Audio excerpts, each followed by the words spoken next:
कल मैंने आपको बताया था विद्युत पदार्थ चालक और अचालक होते हैं ना। तो वैद्युतिक पदार्थ वही है नंबर एक चालक। चालक मतलब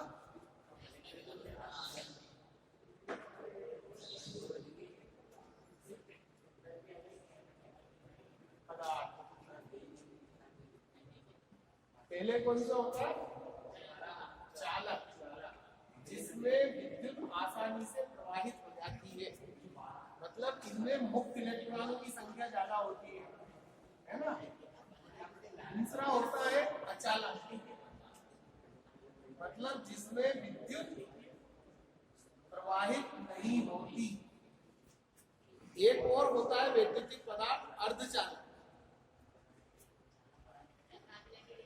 है। अर्धचालक मतलब अर्धचालक का मतलब किसी विशेष परिस्थितियों में तो ये चालक की भांति व्यवहार करता है, अन्यथा ये अचालक की तरह व्यवहार करता है। क्या हो गया है ना। चालक पदार्थ कौन कौन से हैं? जैसे समस्त धातुएं है ना, जैसे लोहा, तांबा है ना, और एल्यूमिनियम, सोना, चांदी है ना। ये सब है ना चालक पदार्थ है। अचालक पदार्थ कौन कौन से हैं? लकड़ी, पीवीसी है ना, पीवीसी बोलेंगे ना, प्लास्टिक, और अभ्रक। प्रेस के अंदर एक चमकीला वो लगा रहता है, पत्ते पत्ते पत्ते पन्नी जैसे है ना, अभ्रक, एस्बेस्टस। ये अचालक पदार्थ है जिनमें से होके विद्युत प्रवाहित नहीं होती। अर्धचालक, अर्धचालक कौन से होते हैं? जिनमें से कभी प्रवाहित होती है कभी नहीं। ऐसे पदार्थ जानते हो आप? पानी है। पानी तो अगर शुद्ध पानी है तो वो अचालक है, उसमें लवण मिलाए तो वो चालक बन जाता है। नहीं, वो होते हैं दो शब्द होते हैं, एक तो सिलिकॉन, सिलिकॉन है ना, दूसरा होता है जर्मेनियम। ये अपने इलेक्ट्रॉनिक पार्ट जितने बनते हैं ना, ट्रांजिस्टर तो डायोड तो ट्रायोड तो रेक्टिफायर, ये सब इन्हीं पदार्थों के बने होते हैं। ये सामान्य अवस्था में अचालक रहते हैं, लेकिन इनमें है ना कुछ अपमिश्रण मिला दिया है, दूसरी चीजें मिला के, और इनका तापमान परिवर्तन करके इन्हें चालक बना लिया जाता है। ये अर्धचालक कहलाते हैं। ठीक। अब है चालकों के गुणधर्म। क्या क्या गुणधर्म होने चाहिए चालकों में? पहला गुणधर्म है कि सस्ता होना चाहिए है? आसानी से उपलब्ध हो और सस्ता हो। पहले क्या कॉपर का उपयोग करते थे, तांबे का, लेकिन तांबा क्या महंगा है, इसलिए आजकल एल्यूमिनियम का उपयोग करते हैं है ना। एल्यूमिनियम एक तो आसानी से उपलब्ध भी है और सस्ता भी है। दूसरा है एल्यूमिनियम तत्व है, एलिमेंट है, धातु है, बनता नहीं है, जमीन में से निकाला जाता है। इसका ओर होता है, बॉक्साइट पढ़ा होगा आपने, है? बॉक्साइट पढ़ा है। बॉक्साइट इसका ओर है अयस्क है। बॉक्साइट का शोधन करके एल्यूमिनियम निकाला जाता है और भारत में बहुतायत से पाया जाता है बॉक्साइट, है ना। तो एल्यूमिनियम एक तत्व है, एलिमेंट। मेंडलीव की आवर्त सारणी पढ़ी होगी ना, उसमें मतलब तत्वों का वर्णन है जो किसी भी मतलब जिनमें कोई और पदार्थ नहीं मिला होता। जैसे तत्व मतलब एल्यूमिनियम तत्व है, चांदी अपने आप में तत्व है, लोहा अपने आप में तत्व है ना। मतलब इसके अणु में एक ही प्रकार के परमाणु होते हैं, है ना। अब ये पीतल, क्या पीतल तत्व है? धातु तो है, मिश्र धातु है ना। मतलब दो तत्वों को मिला के बनाया जाता है, तो ये मिश्र धातु हुई। इनके अंदर ये प्योर है, इसमें कुछ नहीं मिला। तो एल्यूमिनियम सबसे पहली चीज सस्ता भी है, आसानी से उपलब्ध भी हो जाता है और अच्छा चालक भी है ना। दूसरा गुणधर्म है तन्य होना चाहिए। मतलब क्या है विद्युत को प्रवाहित करने के लिए तार की जरूरत होती है। ठीक, तो तार मतलब उस धातु के अंदर जो चालक अपन उपयोग कर रहे हैं उसमें ऐसा गुण होना चाहिए जिसके तार बनाए जा सके। तन्य मतलब खींच के तार बनाना है ना, तो तन्य होना चाहिए। दूसरा मजबूत होना चाहिए, ऐसा भी नहीं हो कि जल्दी खराब टूट जाए, है ना। चौथा गुण है उसका आघात वर्धनीय होना चाहिए। आघात वर्धनीय से मतलब चोट पड़ने पे फैलने वाला गुण। जैसे लोहे को अपन ठोकते हैं ना तो फैल जाता है, चद्दर बनती है ना, किसी भी चीज की चादर बनने का गुण आघात वर्धनीयता कहलाता है। तो आघात वर्धनीयता होनी चाहिए। और तीसरा ऐसा होना चाहिए चालक जिसकी सोल्डरिंग आसानी से हो जाए। क्या होता है कि तार, जब अपन विद्युत में तार उपयोग करते हैं तो तारों को जोड़ने की जरूरत भी पड़ती है ना, क्योंकि इकट्ठा लंबा तार तो उपयोग कर नहीं सकते, कई जगह उनमें जोड़ लगाना पड़ता है। तो जोड़ लगाने के बाद उसमें सोल्डरिंग मतलब ऐसी धातु कम गलनांक वाली उन जोड़ों में भर दी जाती है ताकि वो जोड़ मजबूत हो जाए, है ना। तो ये सब होते हैं चालक के गुण। ठीक, आगे चले। चालकों का वर्गीकरण। सबसे पहले तो ठोस चालक। क्या ठोस चालक कौन कौन से? पदार्थ की 3 अवस्थाएं होती है, कौन कौन सी मालूम है? ठोस, द्रव और गैस, है ना। तो अब इसके आधार पे चालक कैसे होने चाहिए? नंबर 1 ठोस चालक। ठोस चालक कौन कौन से? ठोस चालक, 2-4 ठोस चालकों के नाम बता। हाँ, लकड़ी चालक नहीं है।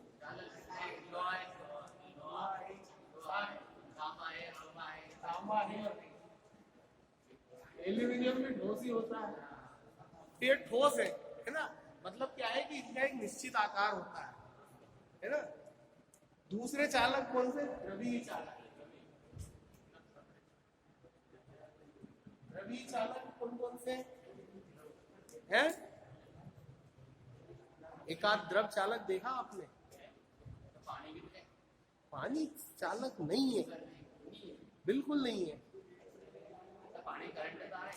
पानी में करंट आए तो उसमें दूसरी चीज मिल जाए, जरे आए करंट, ऐसे नहीं आए करंट। मतलब शुद्ध पानी में करंट नहीं आता है इस पानी में, क्योंकि ये पानी शुद्ध नहीं है ना। द्रवीय चालक सिल्वर नाइट्रेट, कल मैंने बताया था ना आपको, AgNO3 का घोल, है ना। कॉपर सल्फेट, मतलब ये यौगिक जो है ना ये द्रवीय चालक है सर। तीसरा गैसीय चालक। गैस चालक किसी ने देखा?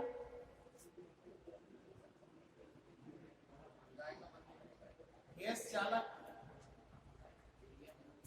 है सामान्यतः गैसें है ना विद्युत की कुचालक होती है, लेकिन उनमें कुछ लवण अपमिश्रण मिलाते, मतलब दूसरे पदार्थ मिला दिए जाए तो वो चालक बन जाती है। जैसे आपने ये दुकानों के ऊपर देखा होगा, रंग बिरंगे नाम लिखे रहते हैं ना इसी ट्यूबलाइटों से, वो हीलियम, आर्गन, नियॉन, ये गैसें जो होती है ना, इनमें दूसरे पदार्थ मिला के उनको चालक बना लिया जाता है।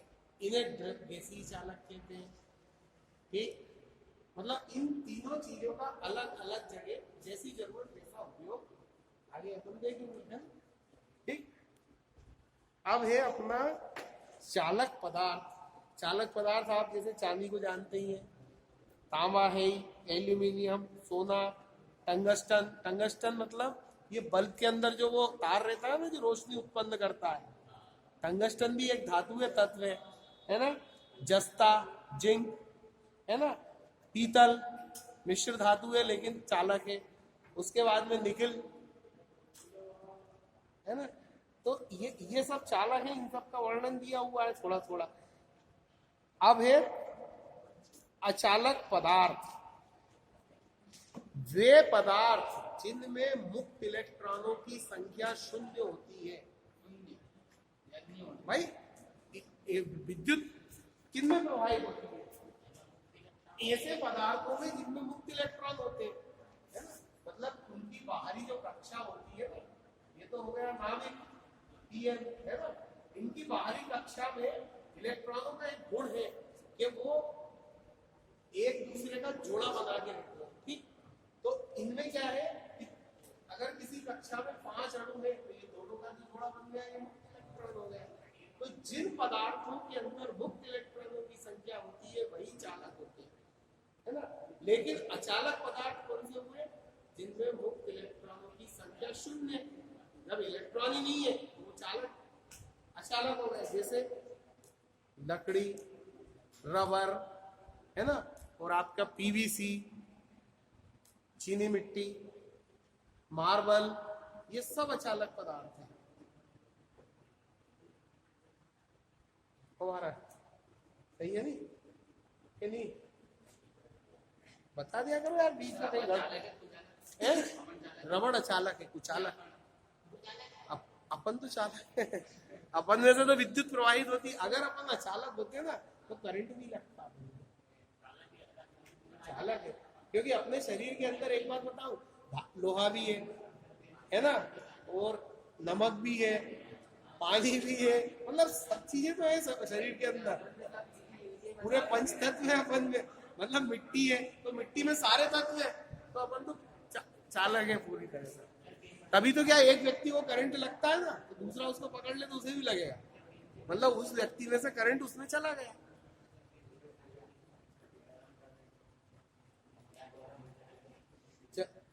जिस तरह से चालक 3 तरह के होते हैं ना, इसी तरह से अचालक भी 3 तरह के। कौन कौन से? ठोस, द्रवीय और गैस। है? ठोस अचालक कौन कौन से? लकड़ी है, अब पीवीसी भी है, रबर भी है, अभ्रक भी है, मार्बल, चीनी मिट्टी। मतलब ऐसे अचालक जिनका आकार निश्चित रहे, ठोस अचालक है ना। क्या हो गया यार, तो बातें चलती रहती है कहीं ना कहीं। पीवीसी होता है पॉलीविनाइल क्लोराइड, एक प्रकार का बहुलक है ये है ना केमिस्ट्री। ये है ना सिंथेटिक मटेरियल है, ये प्राकृतिक रूप से नहीं उत्पन्न होता है। विनाइल जो होता है ना, विनाइल क्लोराइड, उसका बहुलक है। मतलब पीवीसी जो तारों के ऊपर वो रहता है ना, उसे पीवीसी कहते हैं, पॉलीविनाइल क्लोराइड। ये सिंथेटिक मटेरियल है, प्रयोगशाला में बनाया जाता है, प्रकृति में नहीं पाया जाता है, ठीक। और ऐसे ही द्रवीय अचालक, द्रवीय अचालक कौन कौन से? ट्रांसफार्मर, डीपी तो सबने सुना ही होगा। क्या बोले? डीपी बोले नहीं होगे? हाँ, लेकिन वो होता ट्रांसफार्मर है ना। उसमें क्या भरा रहता है? तेल भरा रहता है। वो चालक होता है क्या? चालक चालक नहीं रहता, वो अचालक रहता है। तो वो कौन सा तेल होता है? तो नहीं रहता। कौन सा तेल रहता है? वो रहता है खनिज तेल, खनिज तेल या मिनरल ऑयल, है ना। मतलब ये जमीन में से जब पेट्रोलियम निकाला जाता है ना, तो पेट्रोलियम का शोधन करते हैं, तो सबसे पहले जो उत्पाद निकलता है, उसका शोधन करने पे सबसे पहले जो निकलता है वो वायुयान का ईंधन निकलता है, पेट्रोल। उसके बाद में अपना पेट्रोल, फिर डीजल, फिर केरोसिन, और उसी में से एक उत्पाद निकलता है खनिज तेल, मिनरल ऑयल, ठीक। तो ये है ना अचालक होता है, ठीक। और तीसरा है गैसीय अचालक। गैसीय अचालक तो सूखी हवा अचालक है, क्योंकि 2 तार अगर ऐसे कर दो तो आपको करंट नहीं लगेगा, है ना। नाइट्रोजन है, हाइड्रोजन है, सारी गैसें अचालक है, सब अचालक है। प्रमुख अचालक पदार्थ इनका थोड़ा थोड़ा सा अपन पढ़ लें, क्योंकि बाकी तो आप इसमें देख ही लोगे। नंबर 1 शुष्क हवा। शुष्क हवा से सभी परिचित है। शुष्क हवा का मतलब ऐसी हवा जिसके अंदर नमी ना हो। बरसात की हवा जो होती है ना, उसमें नमी होती है। नमी का मतलब पानी, और पानी का मतलब फिर इसलिए वो शुष्क हवा, सूखी हवा। दूसरा है वल्केनाइज्ड रबर। वल्केनाइज्ड रबर से आप क्या समझते हैं? रबर जो होता है ये एक पेड़ होता है, उस पेड़ का रस है। जैसे बबूल का पेड़ देखा होगा, उसमें से दूध निकलता है, इसी तरह एक रबड़ का पेड़ होता है, उसमें से दूध निकलता है। उसका वो दूध एकत्रित कर लिया जाता है तो वो एक लचीला पदार्थ बन जाता है, वो होता है रबर। लेकिन वो है कच्चा रबर। क्या वो मतलब उसमें ना तो उतनी मजबूती होती है ना, इसलिए उसके अंदर गंधक मिला दिया जाता है, सल्फर। ऊष्मीय प्रक्रिया द्वारा गंधक मिला दिया जाता है, तो वो रबर कहलाता है वल्केनाइज्ड रबर। वल्केनाइज्ड रबर है ना, वो वल्केनाइज्ड रबर ये अचालक के रूप में तारों के ऊपर चढ़ाया जाता है। ठीक है ना, वल्केनाइजिंग समझे आप? वल्केनाइज रबड़ मतलब रबड़ एक प्राकृतिक पदार्थ है, लेकिन उसमें ऊष्मीय प्रक्रिया गर्म करके उसमें गंधक मिला के उसकी कठोरता, सुदृढ़ता बढ़ाई जाती है, तो वो वल्केनाइज रबड़ कहलाता है और ये अचालक के रूप में उपयोग किया जाता है। सुन लो रे, एक क्वेश्चन आ गया तो 3 नंबर का है, नहीं तो वहां यूं हाथ लगाओगे कि वल्केनाइज कहीं होया करे। बाद में कर लेना, ये रामायण पंचायत लगे हो तो बात होगी।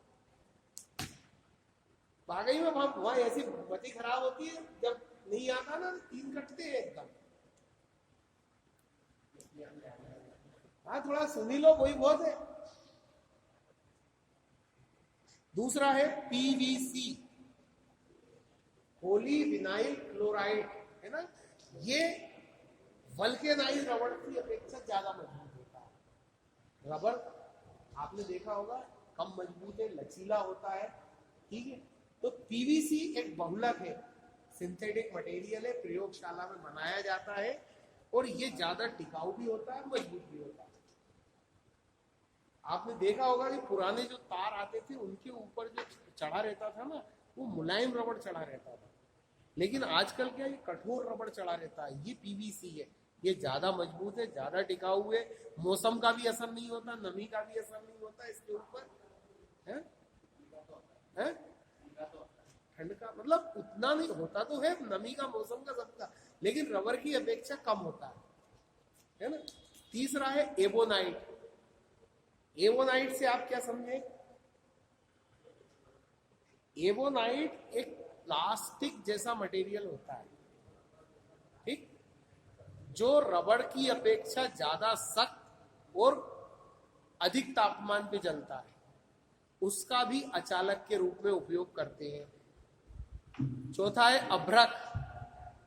अभ्रक आपने देखा होगा, प्रेस देखी आप लोगों ने? प्रेस कपड़े प्रेस करने वाली, उसके जो क्वाइल होती है ना अंदर, उसपे एक पन्नी चढ़ी रहती है आर पार दिखने वाली, वो पन्नी नहीं होती, वो अभ्रक होता है। क्या बेटा?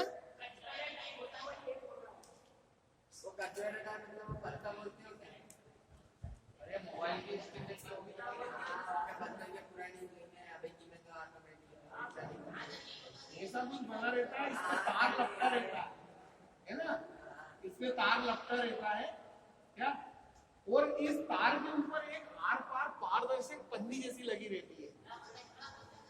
क्या बोलते हो? जो भी बोलते हो, बहरहाल वो होता अभ्रक है, माई का ना, और वो कुचालक पदार्थ है। और ये है ना, उसमें प्रेस में क्यों लगाया जाता है? क्योंकि उच्च तापमान सह लेता है, प्रेस बहुत गर्म होती है। अगर अपन रबड़ या लकड़ी या कोई और अचालक लगा दे तो जल जाएगा, है ना। तो इसलिए उसमें अपन अभ्रक का उपयोग करते हैं, क्योंकि ये उच्च तापमान सह लेता है। एक चीज और देखी होगी आपने उसी प्रेस के अंदर, ये इसके साथ साथ एक सीमेंट के कलर जैसा वो भी लगा रहता है, देखा ना? वो क्या रहता है? अब भी लगा रहता है ना? नई में नहीं होता, पुरानी में लगा रहता है ना। वो सीमेंट के कलर जैसा भुरभुरा, अगर उसे पकड़ लो तो वो चूर चूर हो जाता है, वो होता है एस्बेस्टस। एस्बेस्टस वो भी एक अचालक पदार्थ है। क्या? वो भी एक अचालक पदार्थ है और उच्च तापमान सहने की क्षमता रखता है। जनरली जो आग बुझाने वाले व्यक्ति होते हैं उनके कपड़े एस्बेस्टस के बनाए जाते हैं। एक शब्द और सुना होगा आपने, एस्बेस्टस शीट सुना? सीमेंट की चादरें जो बनती हैं उनके अंदर भी वैसे कांच जैसा वो भरा रहता है एस्बेस्टस। आग नहीं लगती, अग्निरोधक होती है। अगला है बेकेलाइट। ये स्विच बनते हैं ना, स्विच और ये होल्डर, ये जो रबड़ होता है, ये जो प्लास्टिक होता है, इसे बेकेलाइट कहते हैं। इसकी खासियत ये है कि जो पीवीसी होता है ना, पीवीसी खराब होने के बाद पिघला के उसे दोबारा काम में ले लेते हैं। पन्नी बीनने वाले पन्नी बीनते हैं ना, कहाँ ले जाके कबाड़े में दे देते हैं, उनकी दोबारा से बंद किया जाती है।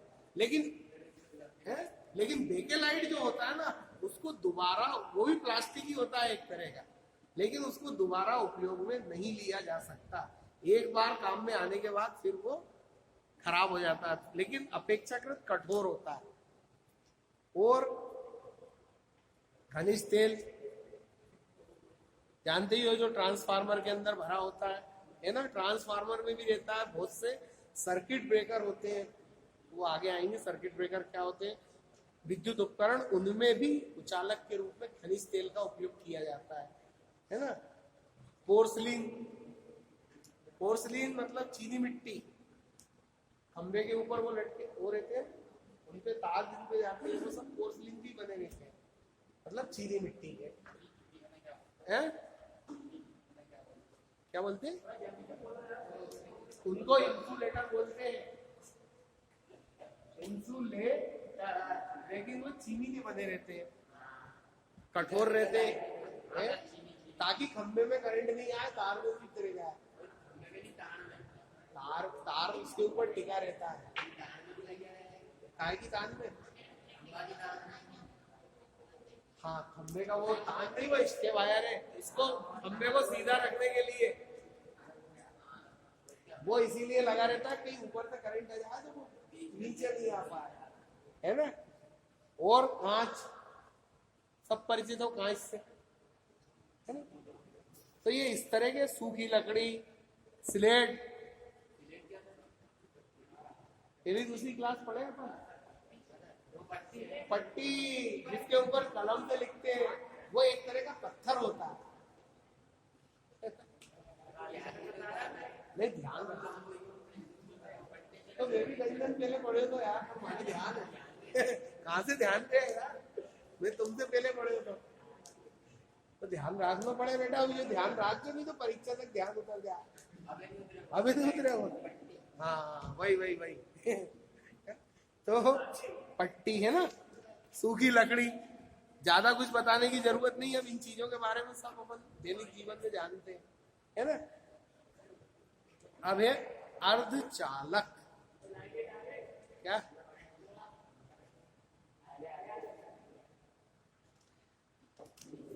देखो, अर्धचालक, चालक और अचालक तो सब समझ गए कि चालक जिनमें विद्युत चलती है, अर्धचालक अचालक जिनमें विद्युत नहीं चलती, ठीक।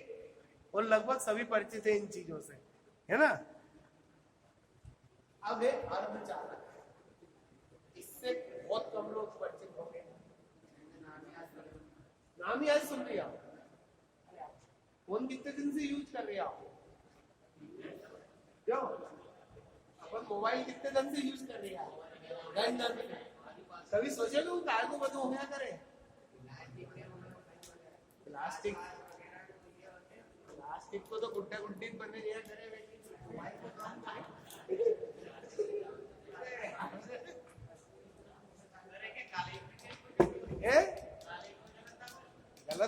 ऐसे नहीं, कहीं और नाम अर्धचालक।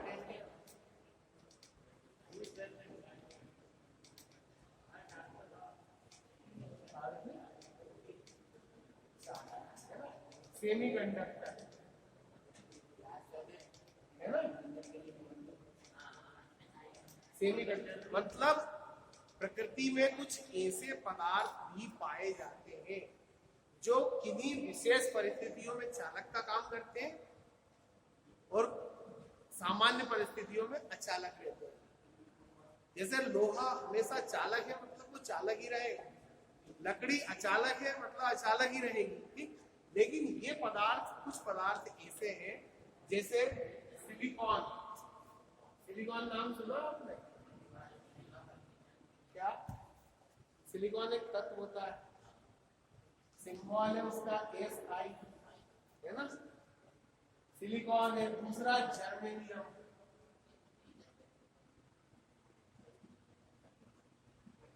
तीसरा है सेलेनियम।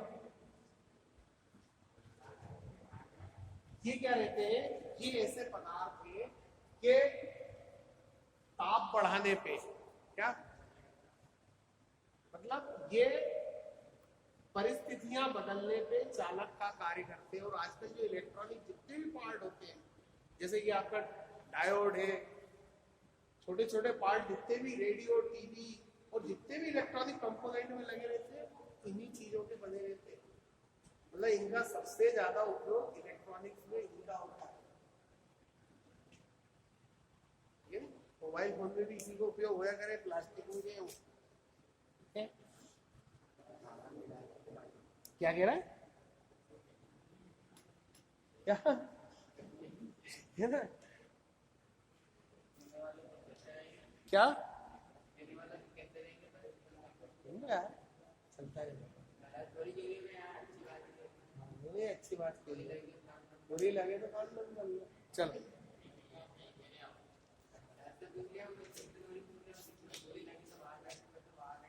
सही बात है। तो अब अपन ये आपकी किताब के हिसाब से अगला चैप्टर और मेरी किताब के हिसाब से वही चैप्टर, वैद्युतिक केबल एवं सोल्डरिंग। केबल नाम तो सबने सुना होगा। केबल क्या होती है? केबल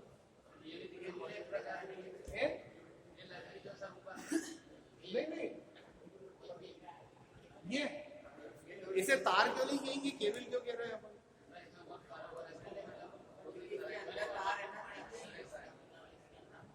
इसके अंदर तार है। तो तार और केबल में अंतर क्या हुआ? अगर मान लो एक ही रहे तो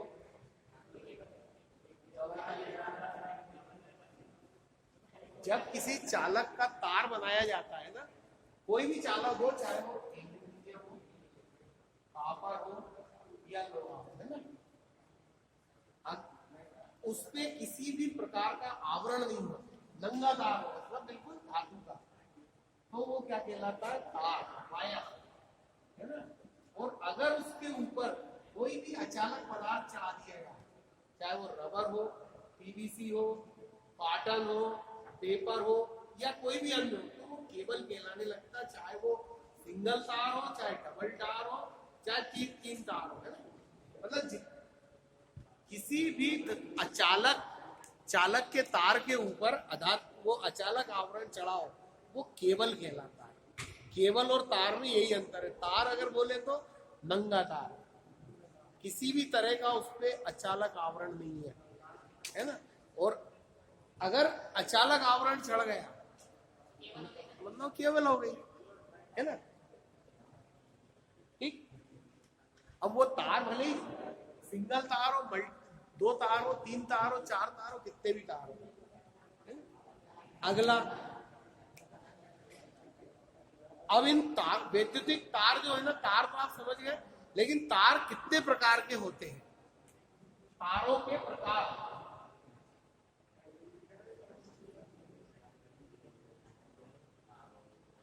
कितने तरह की तारों के बारे में जानते हैं आप? नहीं, वो तो धातु है। हाँ, वो नहीं, उसमें तो बहुत कुछ लिखा है उधर का। अपन सबसे पहला तो सिंगल तार, नंगा तार आपने सब में देखा, ठीक। कौन कौन से? देखो, आपने इसके देखे, ये बिजली के तार ऊपर जो रहते हैं उनको क्या कहते हैं? हाँ, मैं तो बता ही रहा हूँ, उनको बोलते हैं ACSR वायर। क्या? ACSR वायर मतलब, ए का मतलब एल्यूमिनियम, नहीं, कोर, CORE, कोर। एस का मतलब स्टील, और आर का मतलब रीइंफोर्स।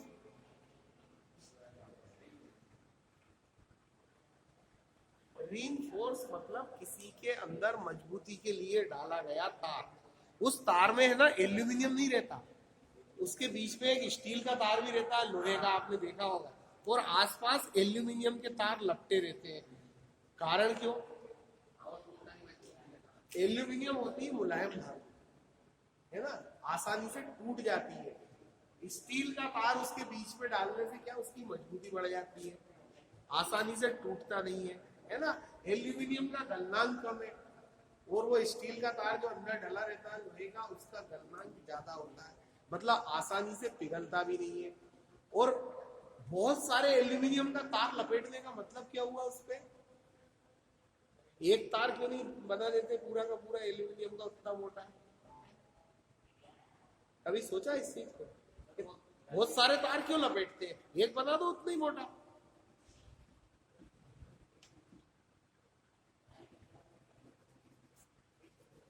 बहुत सारे बनाने की क्या जरूरत पड़ी, लपेट के बल दे सालों को, एक ही बना देना।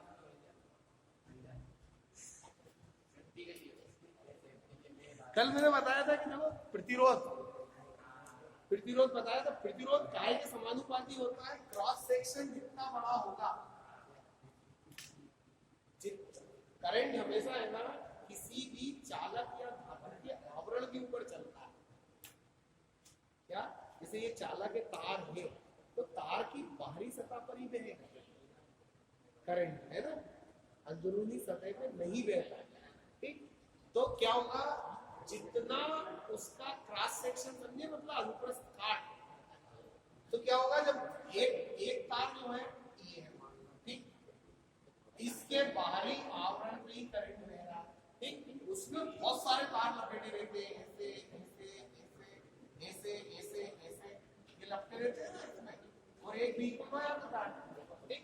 तो इससे क्या होता है, इनका आउटर एरिया जो है ना बढ़ जाता है, मतलब इसकी विद्युत बहने की क्षमता बढ़ जाती है तारों को बल देने से। क्या है कि ये एक है, मान लो ये 25 मीटर का है, 25 mm का है ना, 25 mm का, लेकिन इन सब का मिला के ये हो जाएगा आउटर एरिया, सरकमफेरेंस, उसकी बाहरी सतह। तो मतलब करंट इसमें ज्यादा बहेगा, उसी अनुपात में सिंगल तार में कम करंट दे पाएगा, और इसके अंदर ज्यादा करंट ले जाने की क्षमता होगी, इसलिए तारों को बल दिया जाता है। उस ACSR वायर इसलिए बनाए जाते हैं, ठीक। अगला तार है GI तार। GI तार देखा होगा आपने,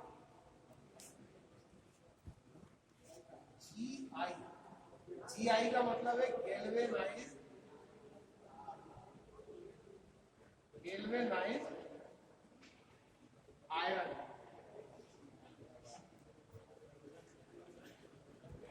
खंबे में जो टेका लगा रहता है तार का, वो लोहे के तो रहते हैं, लेकिन उनकी जंग नहीं आती, उसके ऊपर जस्ते की एक परत चढ़ाई जाती है, उसे गैल्वेनाइजीकरण कहते हैं। मतलब गैल्वेनाइज्ड वायर, लोहे के तारों के ऊपर जस्ते को की परत चढ़ा के उसे एक तो जंग रहित बनाया जाता है, उसे GI वायर कहते हैं। जनरली अर्थ जो करते हैं ना, इसी वायर से करते हैं। क्या? ये मोटरें वगैरह में भी जो लगा, ये GI वायर वही है ना। और चौथा तार है फ्यूज तार। फ्यूज तार क्या होता है? फ्यूज शब्द से परिचित हो ना? नहीं कहते लाइट चली गई तो फ्यूज उड़ गया। फ्यूज का मतलब पिघलना है ना। मतलब फ्यूज में जो तार उपयोग किया जाता है, फ्यूज का उपयोग क्या है? मतलब घर के अंदर फ्यूज क्यों लगाते हैं?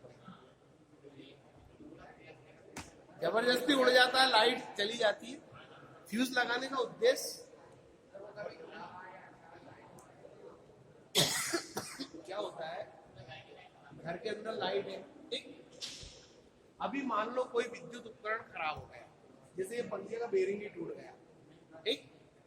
पंखे का बेरिंग टूट गया, ये जाम हो गया, लेकिन इसमें करंट तो बराबर आ रहा है, आ रहा है। तो अब ये क्या होगा कि बेरिंग है तब तो ये आसानी से घूम रहा है, लेकिन बेरिंग टूटने की अवस्था में ये जाम हो जाएगा, है ना। उस अवस्था में भी इसमें करंट आएगा तो करंट इसको घुमाने की कोशिश करेगा, लेकिन ये घूमेगा नहीं। तो ऐसी अवस्था में क्या है, ये परिपथ से ज्यादा करंट खींचेगा, ठीक है। या मान लो कोई विद्युत उपकरण है अपना, जैसे मोटर ही है, ठीक। मोटर के अंदर की वाइंडिंग में कोई कट लग गया और वो बॉडी से टच हो गई, तो ऐसी अवस्था में क्या होगा? करंट भूमि में जाएगा, तो उस समय बहुत अत्यधिक करंट खींचेगा। तो उस समय क्या होता है, घर की ये तार जो डले हैं, ठीक, ये तार तो सामान्य अवस्था के लिए डले हैं, लेकिन ऐसी परिस्थितियों में जब अत्यधिक करंट आ जाता है और घर में फ्यूज नहीं हो, तो तारों के ऊपर का प्लास्टिक निकल जाएगा, क्योंकि विद्युत का एक प्रवाह ऊष्मीय प्रवाह होता है। तो फ्यूज वायर इसलिए लगाते हैं ताकि ऐसी अवस्था के अंदर वो उड़ जाए और घर के बाकी के उपकरण और वायरिंग बच जाए। फ्यूज मतलब पिघलने वाला तार। मतलब फ्यूज वायर एक ऐसा तार होता है जिसका गलनांक कम होता है, ठीक। यूरेका तार, यूरेका निकिल और तांबा की मिश्र धातु है यूरेका, ठीक। ये है ना, इसका उपयोग किया जाता है उच्च प्रतिरोध वाले उपकरण बनाने में। नाइक्रोम का तार, हीटर सभी ने देखा होगा, हीटर देखा ना, उसकी जो क्वाइल रहती है वो भी एक तरह की मिश्र धातु है, वो नाइक्रोम कहलाती है। निकिल, क्रोमियम और के मिश्रण से। तो ये इतने प्रकार के तार होते हैं। अब इनके बारे में विस्तृत वर्णन आगे भी है। अच्छा, वैद्युतिक चालकों में जोड़।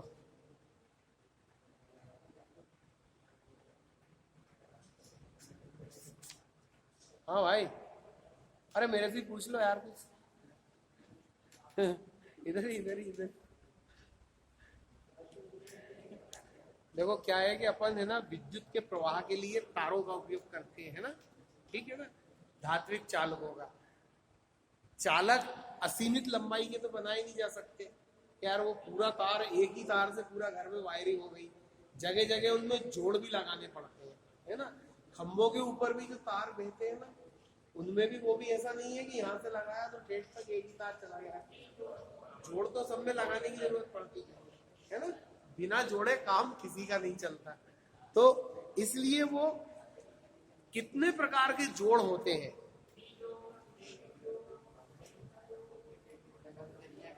नहीं, जनरली तो अपन तार पे तार रखा ना, मोड़ मोड़ देते हैं, लेकिन है ना, जब विद्युत वायरिंग करते हैं ना, तो कुछ विशेष प्रकार के जोड़ लगाने पड़ते हैं। जैसे कि पहला ऐठा हुआ जोड़, जो सामान्यतः अपन उपयोग करते हैं, ठीक।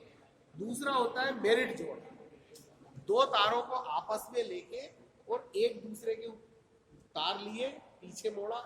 इसका प्रैक्टिकल भी है, ये तुम्हारे प्रैक्टिकल में भी है ज्वाइंट।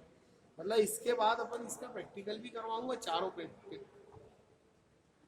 मतलब दो तार लिए, मोड़ के पीछे की तरफ दोनों में बल दे दिया और लपेट दिया, उससे क्या मजबूत ज्यादा जोड़ ज्वाइंट बनता। तीसरा टी जोड़, दो तारों को जोड़ना तो ठीक है, अपन ने दो तारों को जोड़ लिया, लेकिन अगर तीसरा कनेक्शन निकालना हो, इसे टी ज्वाइंट।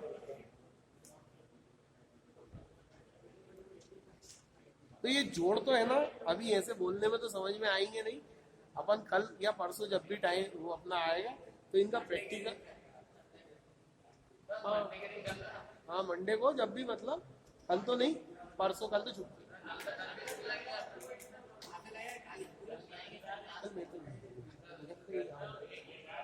चलो हाँ, तो कल आपका टेस्ट वगैरह जो भी होगा वो होगा।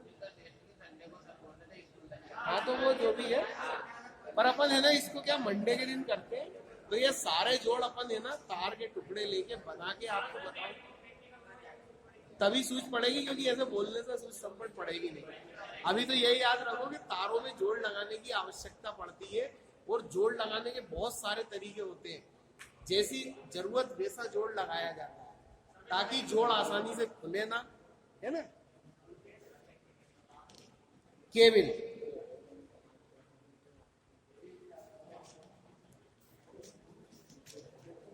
बड़ा है, ये बढ़ जाएगा नहीं आएगा।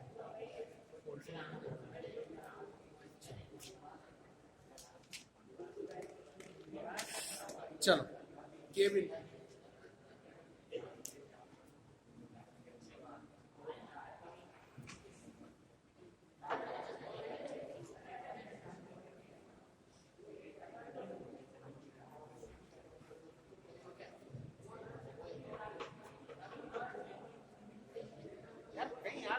नहीं बात करना शुरू करते हो, जरा सा टेप मिले, कहीं घर गृहस्थी की बात कर रहा हो।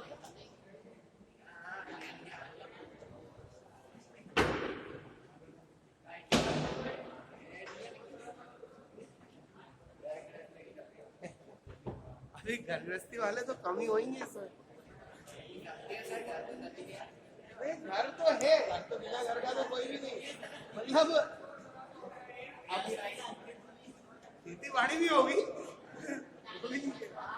मतलब आगे का जिम्मेदारी तुम्हारी नहीं है, पर माल तो वहीं से आ रही है, माल कमाने की जवाबदारी अपनी है।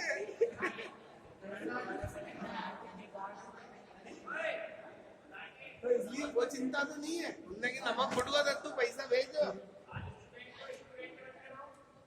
क्या हो गया? चलो चलो अब अपन थोड़ा सा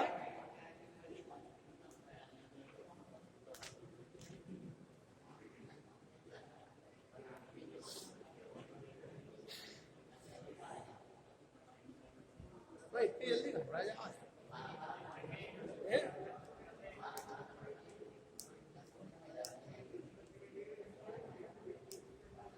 अच्छा सभी लगे पड़ोसी से बात करने में, ओ भाई साहब बाद में कर लेना यार ये। अच्छा उसके बाद फिर बात, हाँ ये भी परेशानी है, ये तो मजूर सही बात कह रहा है। अभी 2 घंटे में बात भी करना, इधर भी उधर भी सारा कुछ, वाकई में भजन तो बहुत है। तो 1 घंटा अपन आखिरी का बात के लिए रख ले, तो मतलब 2 पीरियड पढ़ाई के और 2 बात के, क्या आने लगता, नींद भी आने लगे, तो रातें कहीं करें अपन। हाँ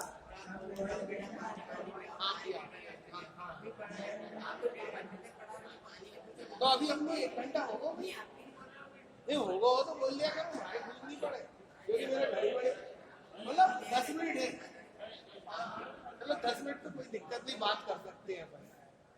तो जितना मैंने भाषण दिया उसमें से कुछ समझ में पड़ा कि नहीं, ये बता दो आप। बेटा एक क्वेश्चन आ गया ना, अगर ये ACFR का फुल फॉर्म आ गया क्वेश्चन, तो उस समय वाकई में याद आएगा कि यार याद, और पूरा 3 नंबर क्वेश्चन हो करे, 3 नंबर पक्का है। तो ये छोटी छोटी सी बातें पूछी जाती है, कोई बहुत बड़े क्वेश्चन नहीं आते, आपके सारे क्वेश्चन आपने पाएंगे। मतलब क्या होगा, क्वेश्चन दिया रहेगा और उसके 4 ऑप्शन दिए रहेंगे, और उसमें से कोई एक सही होगा। सब ऑब्जेक्टिव ही रहते हैं, 100% क्वेश्चन लिखने के क्वेश्चन नहीं आएंगे, आप ड्राइंग में बनाने ड्राइंग में बनाना पड़ता में आपको बनाना पड़ेगा वो ऑफलाइन। तो बाकी सब तो क्लिक करना है, 4 ऑप्शन में से कोई ना कोई सही है। मतलब आपको ये भी नहीं सोचना, याद रखना है चारों में से आपको अगर ध्यान है तो याद आ जाएगा कि यार ये वाला बोला था, यार ये है उसकी। क्या देख लेना परीक्षा में, मैं थोड़ी जाऊंगा परीक्षा, तुम्हें देगी बेकार जाऊंगा मारे नहीं। चलो तो मेरा बोरियत मन लगी तुम्हें भी। इतने इतने ये 30 मिनट का दिमाग रहता है, कितने का रहता है? 45 का रहता है। हाँ तो 45 तो होगा, 46 मिनट का दिमाग तो फिर हजम नहीं होती। कोई बात नहीं, धीरे धीरे हजम करते करते खाओ, हाँ हो जाएगा, अपना बेड़ा पार हो जाएगा। ठीक है, तो अपन केबल कल निपटा लेंगे, है नहीं? केबलों के प्रकार, उनको बिछाना है ना, और सोल्डरिंग मतलब तारों का जोड़ लगाना। वो अटेंडेंस वाले सर को बोला,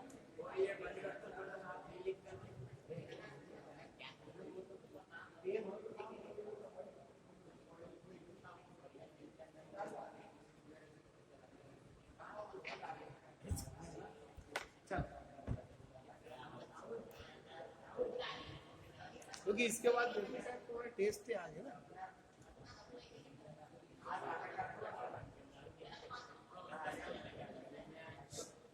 चलो नंबर 1 कौन? अनिल कुमार।